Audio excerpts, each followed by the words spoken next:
fight, but hearing Floyd deny everything, how frustrating was that for you? Well, the point is that this fight never would have happened without Leslie Moonves, the chairman of CBS, and Richard Plepler, the chairman of HBO. They were the rocks that made this fight happen. They wanted the fight to happen, and I really ignored what everybody else was saying because I knew those two guys were bound and determined for the fight to happen.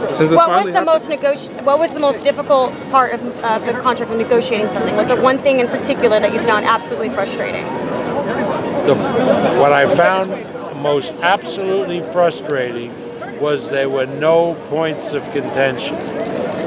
The major points regarding this fight were resolved in 2 hours, and the major points regarding the networks getting together to do the fight were resolved in 12 minutes.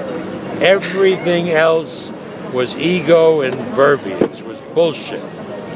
2 hours to make the essential deal and 12 minutes for the networks to make the deal. The frustration came on the edges with people posturing. Bob, you've promoted so many fights with Ali, with Sugar Ray Leonard, but this is a huge event right here. How does this compare to those other events you've promoted? You can't compare fights from different eras. When we did Ali Fraser, we didn't have satellites. We didn't have social media.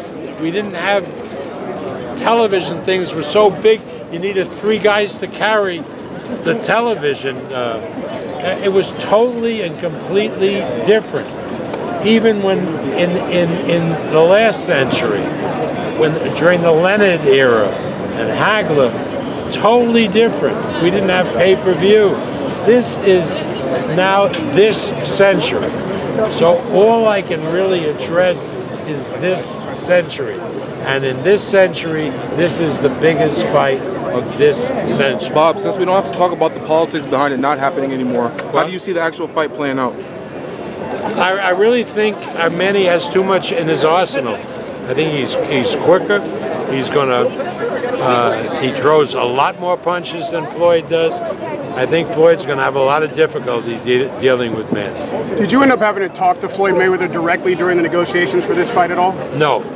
Do you expect to have to talk to Floyd by the duration of this fight having taken place? Well, Floyd talks a lot with Todd, who's the president of my company, my stepson.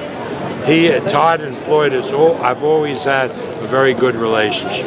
Bob, what would a win against Mayweather do for Pacquiao's legacy? What would it mean for him? Well, probably a lot more votes when he runs for Senate in 2016. Bob, when you were meeting with Haymon, did you get a chance to talk to him and be like, hey, what's going on with the other guys that you kind of have been taking over? No, all we talked about was the fight. Was that something you wanted to bring up to him? No. Or you expect to bring up to him? No, nobody cares about that stuff except guys like you. Who cares about that? I'm just asking because the answer is no. No, Chavez we resolved, but that was something separate. Okay. Thank you, Bob. Thank you, Bob. We're going to move this way.